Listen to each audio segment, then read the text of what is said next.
আমি একটি নতুন গান নিয়ে আসছি আপনাদের জন্যে। আমি সেই ব্যাপারে আপনাদের বলতে চাচ্ছি।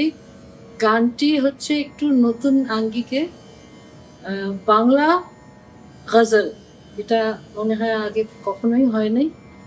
এই গানটি আসলে আমার করার কথা ছিল সোলো, কিন্তু আমাকে বাপ্পা মজুমদার হচ্ছে কম্পোজার, মিউজিক ডিরেক্টর।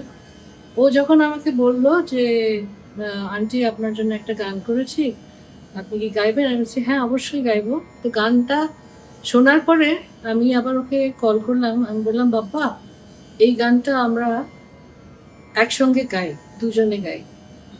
তো বলল যে, "এটা কি বলছেন আপনি? আমার তো বিশ্বাস হচ্ছে না।" আমি বলছি, "না, তুমি তো you are a very talented composer, singer, music director. তো তোমার সাথে গাইলে তো ভালোই হবে জিনিসটা।" তো পরে এই গানের আমরা রেকর্ডিং করলাম এবং এই গানটি আমরা আশা করছি সামনের মাসে ১৬ তারিখে মে মাসে এটা রিলিজ হবে। আপনাদের সবার দোয়া চাই। আপনারা সবাই ভালো থাকবেন। Thank you.